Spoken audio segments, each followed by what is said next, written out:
Lo primero que sentí fue el sabor. No el olor, el sabor. Cuando un campo de contención se rompe dentro de un ambiente sellado, el aire se recicla demasiado rápido.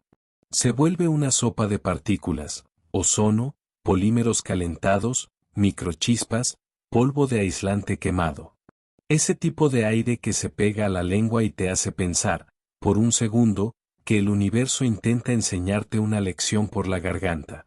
Lo segundo que sentí fue el silencio.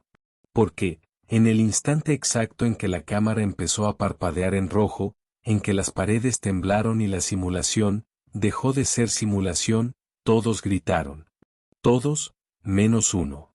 En el centro del caos, iluminado por las lámparas de emergencia como si la propia academia lo interrogara con luz. Un humano. Sentado. Y no era esa inmovilidad de presa. No era shock. No era pánico congelado. Era comodidad. Como si el fin del mundo tuviera cita y él hubiera llegado demasiado pronto. El sonido vino de la pared izquierda, un corte limpio, largo, seguro. No era algo golpeando. Era algo abriendo. Como si la cámara fuera un envoltorio y alguien, desde dentro, estuviera levantando la tapa con paciencia. Tengo 3 milenios de registros en mi memoria profesional. Entrené élite. Contuve estallidos. Vi cadetes de 47 especies descubrir, por primera vez, que el valor no detiene una hemorragia. Pero aquella noche, vi otra cosa. Vi a la realidad haciendo turismo. Mi nombre funcional es Decken, instructor de sistemas y control operativo. Soy Morpan, cristalino, interfaz neural directa con máquinas. En términos simples, escucho circuitos. Siento redes. Hablo con procesadores. La Academia Militar Centauri me paga para impedir que lo imposible se vuelva rutina. Fallé. Pero, para ser justo con mi dignidad, e injusto con la verdad, lo imposible empezó antes de mí. Empezó cuando decidieron traer humanos.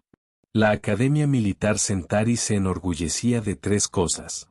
Era casi un mantra institucional, repetido en pasillos, placas y ceremonias. Producir los mejores guerreros de la galaxia. Mantener la tasa de mortalidad por debajo de 12%. Mantener a los humanos fuera. Durante 3 milenios, funcionó. 2 de 3, al menos. Hasta que los acuerdos de integración galáctica convirtieron el tercer punto en algo inconveniente, peor, ilegal. Así que un día recibimos la notificación oficial, un programa de intercambio. Un puñado de humanos. Ampliación de perspectivas. Unidad cultural. Construcción de confianza.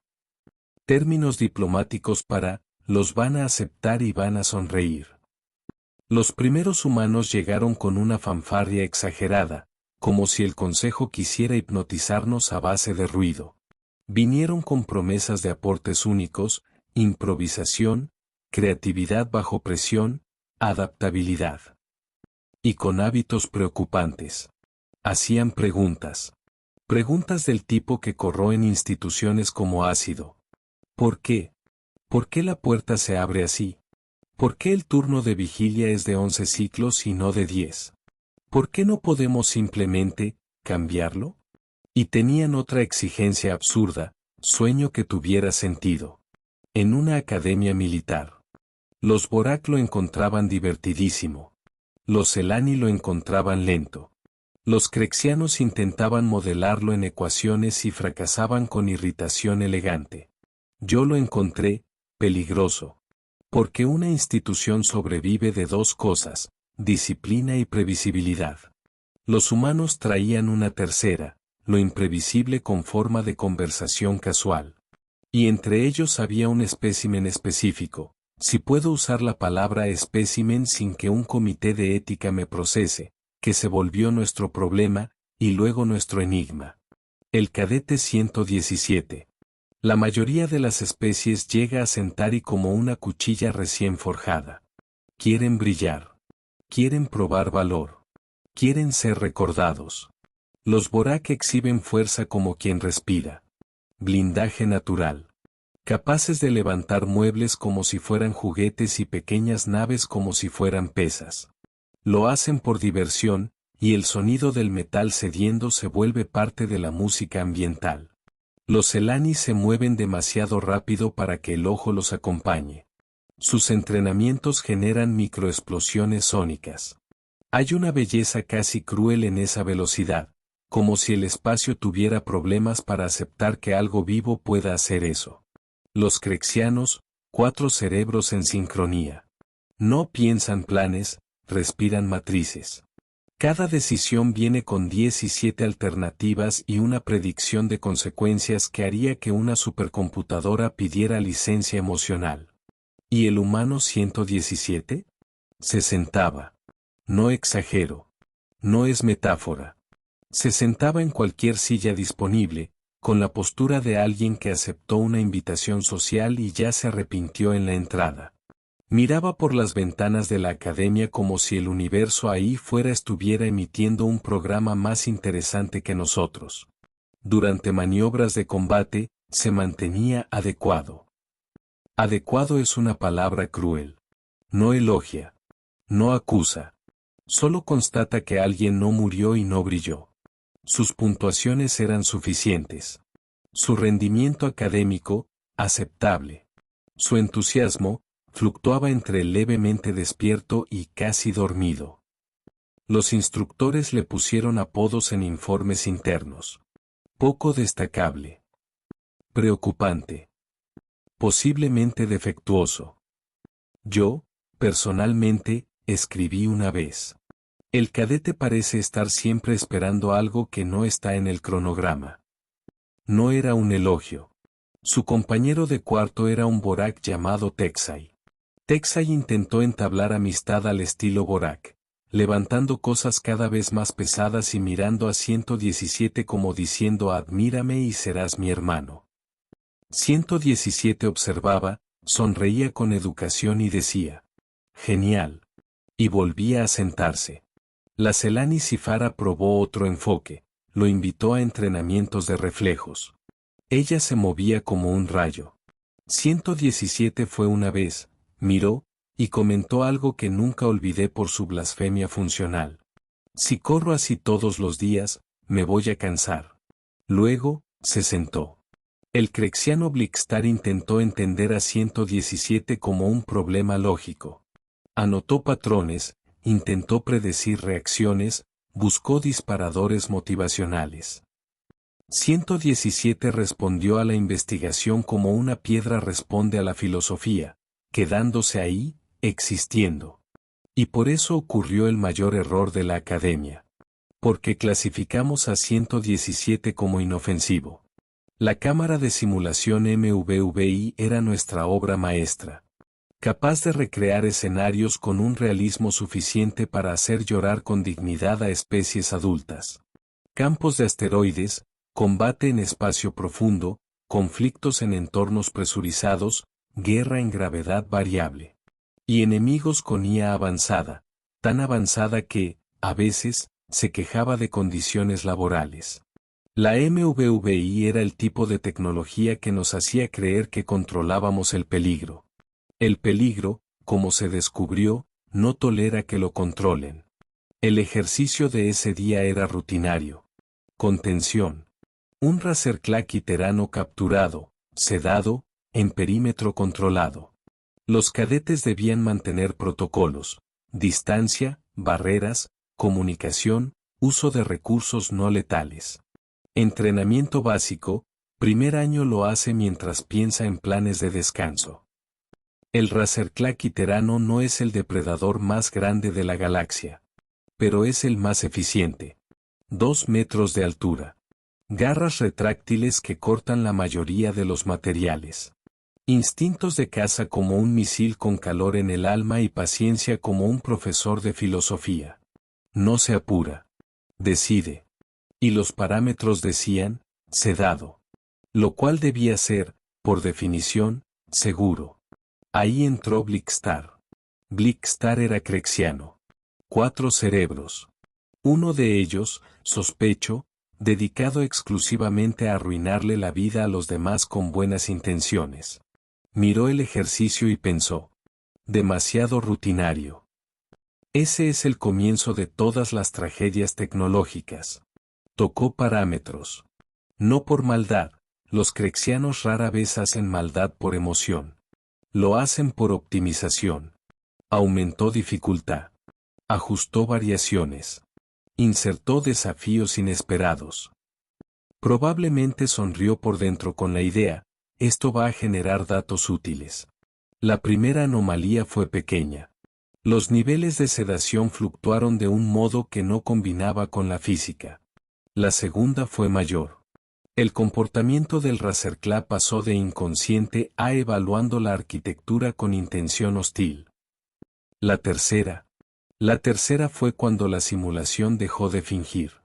El Racerclá holográfico salió de la unidad y sonó a cuerpo. Sonido de peso sobre el piso. Sonido de respiración húmeda. Sonido de uña contra metal. Y yo sentí que los proyectores cruzaban una línea. Como si el sistema hubiera dicho, en silencio: basta de luz. Probemos materia. Los protocolos de emergencia de Centauri son extensos. Probados. Refinados. Yo ayudé a escribir una parte. Tenemos procedimientos para fallas de equipo, incendios químicos, brotes psíquicos, incursiones dimensionales, colapsos de gravedad local. Pero no teníamos protocolo para depredador simulado adquiere realidad y decide hacer turismo. Las luces se volvieron rojas. Las alarmas aullaron. Las puertas se sellaron automáticamente. La voz de la IA repetía avisos en 17 lenguas distintas, todas significando, de maneras apenas diferentes: entren en pánico de manera organizada. Dentro de la cámara, los cadetes reaccionaron como reaccionan las especies cuando el universo cambia las reglas. Texay avanzó. Honor Borak. Valor blindado. Creía en el combate como respuesta para todo, porque casi siempre funciona, hasta que encuentra algo diseñado para cazar precisamente eso. 3 segundos. Cayó. Sifara intentó velocidad. 4 segundos. Cayó. Otros cadetes intentaron tácticas, formación, fuego no letal, distracciones, barreras. El Racerclá desarmó todo como quien desarma juguetes educativos. No parecía furioso. Parecía ocupado. ¿Y en el centro? Sentado. Su expresión era la misma de las clases de navegación teórica por agujeros de gusano, levemente atento, pero emocionalmente desinvertido. Como alguien mirando un documental moderadamente interesante sobre un desastre que ocurre en otro planeta. Hay un detalle que la mayoría de las especies no entiende sobre los humanos: tienen relojes internos distintos. No hablo de biología. Hablo de actitud. Cuando todo se derrumba, la mayoría corre. O lucha. O se congela. Los humanos, a veces esperan. No por cobardía. No por estupidez. Por un cálculo invisible. Observan. Dejan que el caos muestre la cara. Esperan a que la cosa revele lo que quiere. Y aquel día, la cuenta regresiva empezó sin que nadie lo notara. No una cuenta de explosión. No una cuenta de héroe. No una cuenta de rescate. Una cuenta de cuando el depredador por fin notaría el error. El Racerclá, guiado por instintos, priorizó objetivos interesantes.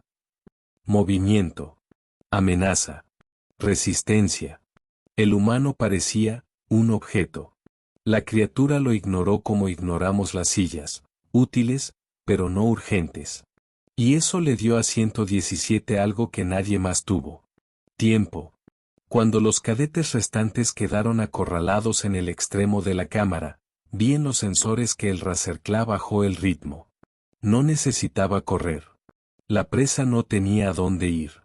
Las puertas estaban selladas por nosotros, para impedir que el incidente escapara.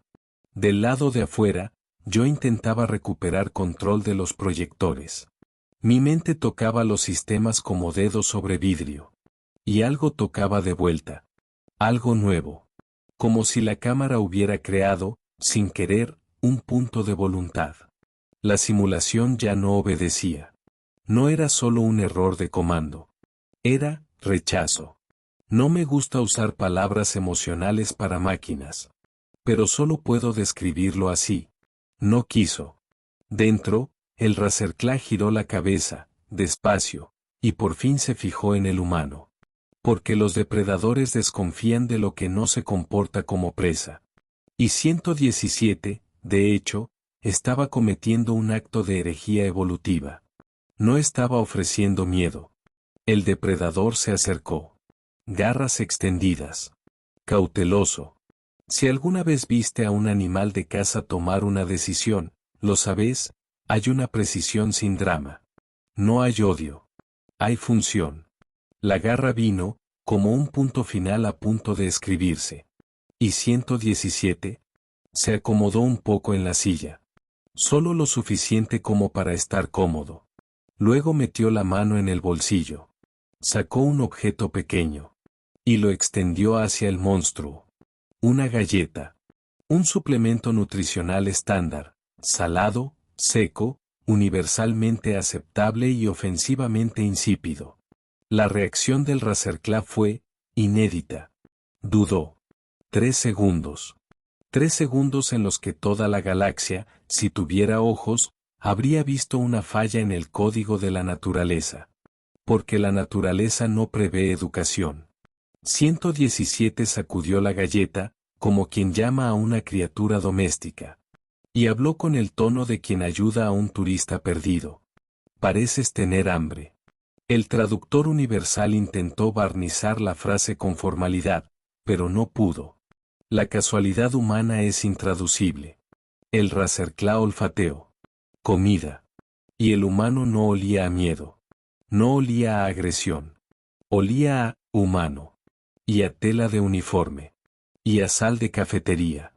El depredador tomó la galleta. Mordió. Y vi, en los datos biométricos, el cambio. La curva de tensión muscular bajó. La frecuencia respiratoria se alteró. Los microajustes posturales pasaron de ataque a atención curiosa. El Racerclá volvió a mirar a 117. Y el humano dijo: ya lo sé. Parece horrible. Pero es mejor de lo que parece. Confía. Confía. La palabra más peligrosa que un humano puede decir en voz baja. Porque confía es como derriban murallas sin disparar un tiro. El depredador terminó la galleta. Emitió un sonido bajo. El traductor lo registró como solicitud. 117, sin apuro, metió la mano en el bolsillo y sacó otra. ¿Querés más? Lo dijo como si estuviera en un recreo. Como si lo más mortal de la cámara fuera alguien mal alimentado. Y ocurrió el absurdo. El Racerclá aceptó con más entusiasmo. Luego se agachó. Luego se echó. En medio de la cámara. No como rendición, los depredadores no se rinden.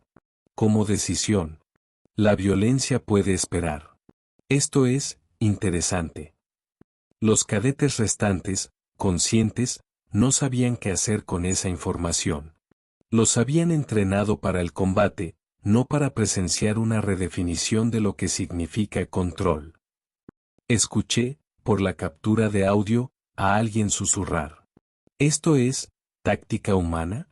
Otro respondió, con voz rota. Esto es hospitalidad. Hospitalidad.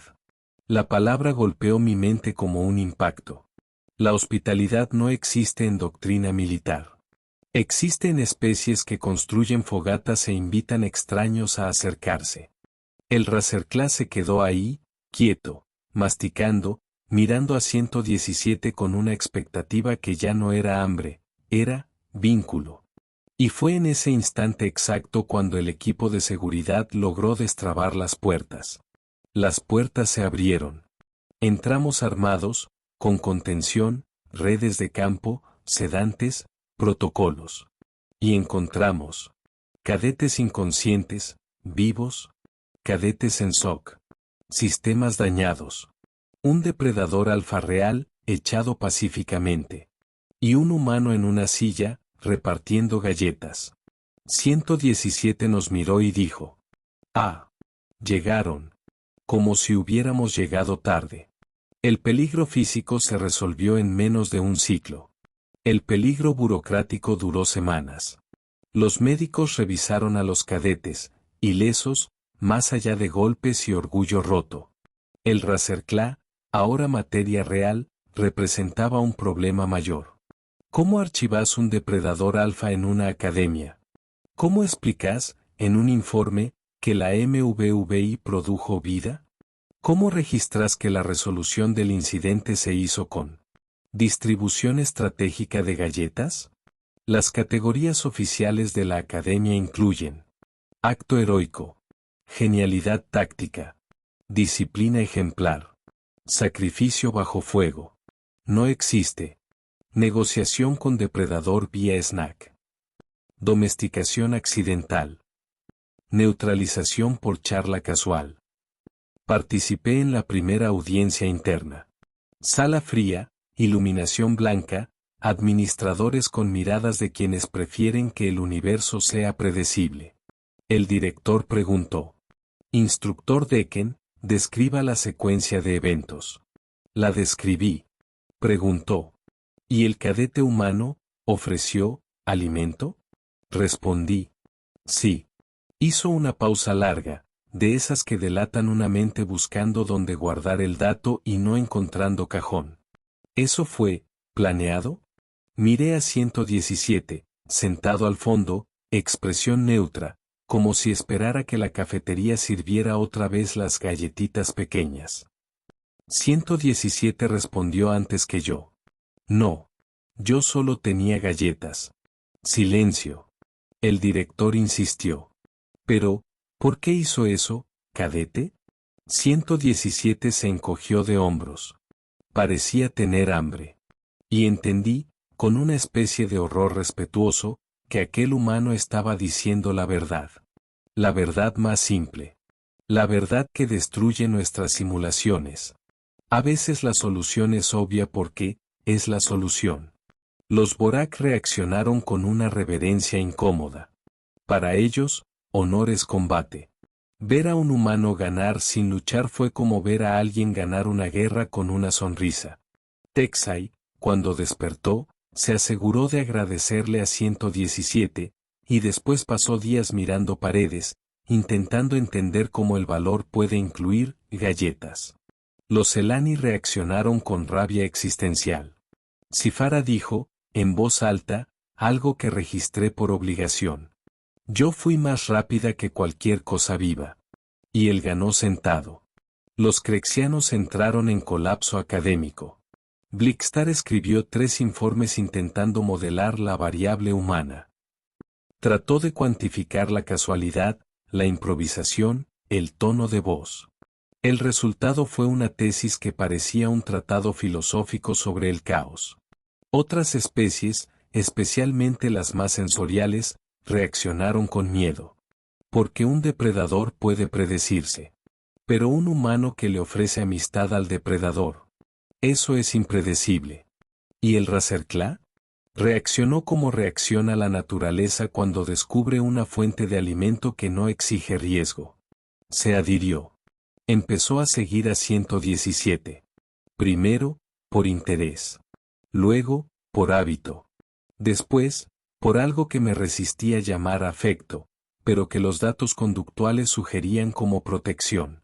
La administración le puso un nombre burocrático para bajar el pánico.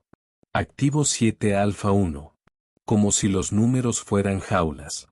3 semanas después, Centauri había vuelto a la normalidad. Solo que la normalidad ahora incluía horarios de alimentación diarios para un depredador alfa. Inspecciones extra a los proyectores MVVI. Discusiones semanales sobre tácticas alternativas. Y un Razerclá echado en aulas, dormitando, mientras los instructores fingían que eso no era surreal. Asistí a una clase de estrategia donde la mitad del grupo no se concentraba porque había una criatura al lado capaz de desmembrar a un Borak, y que, en ese momento, roncaba como un motor lejano. Curiosamente, el rendimiento académico subió. Es difícil preocuparse por notas cuando compartís oxígeno con una amenaza existencial que decidió ser pacífica. Los instructores tenían sentimientos mixtos. El Razerclass se portaba bien, nunca atacaba, pero su presencia rompía algo más sutil. La sensación de que nuestro entrenamiento cubre todo. Porque, si un incidente así ocurre una vez, puede ocurrir de nuevo. Y si la solución es, galletas, entonces nuestro currículo es un chiste con uniforme. La cocina de la academia recibió órdenes prácticas. Aumentar la producción de suplementos portátiles. Sí. Nuestra respuesta institucional ante un depredador real fue hacer más snacks. Me gustaría decir que eso me hizo reír. En realidad, me hizo entender algo. Los humanos cambian sistemas por el punto más banal. No atacan el muro. Encuentran la puerta lateral. Y si no hay puerta, ofrecen comida hasta que el muro decide que es mejor abrir. Pedí hablar con 117 fuera de audiencia. Un diálogo directo, sin administradores. Por curiosidad y, admito, por necesidad psicológica. Necesitaba encajar aquel evento en algo que yo pudiera cargar. Nos sentamos en una sala pequeña, iluminada con luz suave. El Razerclass quedó afuera, echado en el pasillo, como una guardia imposible. 117 tenía la misma mirada de siempre, calma, distante, pero no desconectada. Pregunté. Cadete, ¿cuándo se dio cuenta de que la simulación se había vuelto real? Pensó un segundo. Cuando cambió el sonido. Eso, me golpeó. Pregunté. ¿Y por qué no corrió como los demás? Se encogió de hombros. No había a dónde correr. Lógico. Simple. Irritante. ¿Por qué no luchó? Me miró como si la pregunta fuera cansadora. Porque era más fuerte. Sentí mis cristales enfriarse. La honestidad humana tiene un peso brutal. Entonces ofreció comida. Yo tenía comida. ¿No tuvo miedo? Vaciló. Por primera vez. Tuve. Solo, no parecía ayudar. Me quedé en silencio. Porque ahí, por fin, entendí lo que confundimos en 117. No era apatía. Era economía emocional. No desperdiciaba reacción donde la reacción no cambia el resultado. Pregunté, bajo. ¿Cómo sabía que iba a funcionar? Sonrió, apenas. No lo sabía. Y añadió. Pero sabía que luchar no iba a funcionar. Esa frase debería estar en nuestro currículo. No estaba. A Centauri le gusta verse como la escuela perfecta del combate. La creencia central es simple. Los problemas se resuelven con superioridad. Más fuerza. Más velocidad. Más cálculo. Más tecnología. El incidente 7, Alpha destruyó esa creencia de un modo indecente. Porque un humano, clasificado como adecuado, mostró algo que no aparece en las pruebas. Cambio de encuadre. Mientras nosotros veíamos depredador igual a amenaza, él vio. Depredador igual a organismo con una necesidad básica. Mientras nosotros veíamos crisis igual a combate, él vio. Crisis igual a interacción. Y eso no es debilidad. Eso es poder. Porque la fuerza resuelve solo los problemas que se doblegan ante la fuerza. Pero el universo está lleno de cosas que no se doblegan. Algunas cosas necesitan ser comprendidas. Y los humanos son especialistas en comprender cosas, sin pedir permiso. Voy a cerrar este informe narrativo con una reflexión que no debería estar en ningún informe. Pero después de aquel día, perdí el derecho a fingir que a la realidad le importan las categorías. Los humanos son mamíferos bípedos frágiles, lentos, ruidosos. Exigen dormir. Se quejan de la cafetería. Preguntan por qué, como si la tradición fuera solo una opinión vieja. Y, Sin embargo, cuando lo imposible entra en la sala, a veces responden con algo todavía más imposible. Normalidad. No una normalidad ingenua. Una normalidad obstinada. La normalidad que mira a un depredador de 2 metros, con garras que cortan metal, y dice: pareces tener hambre. Ese es el verdadero peligro. Porque cuando alguien puede hablar con la muerte como si fuera solo un ser con necesidades, esa persona está reescribiendo el guión del universo. Y nosotros, el resto de la galaxia, fuimos entrenados para seguir guiones. La Academia Centauri intentó mantener humanos fuera por 3 milenios. Hoy entiendo por qué. No es porque sean débiles. Es porque traen un arma que no cabe en nuestros manuales. La capacidad de cambiar el significado de conflicto. No vencieron al Razerclá con fuerza. No vencieron con velocidad. No vencieron con cálculo. Vencieron con un gesto pequeño. Un objeto seco. Un tono casual. Y cuando el depredador aceptó, no fue solo él quien cambió. Cambiamos nosotros. Porque, después de 117, tengo una certeza incómoda. Toda la galaxia va a tener que aprender a convivir con una especie que no se detiene ante lo absurdo. Se sientan. Observan. Esperan a que el mundo muestre la verdad, y entonces ofrecen una galleta. No se detuvieron. Y ahora que lo vi, sospecho que nunca se van a detener.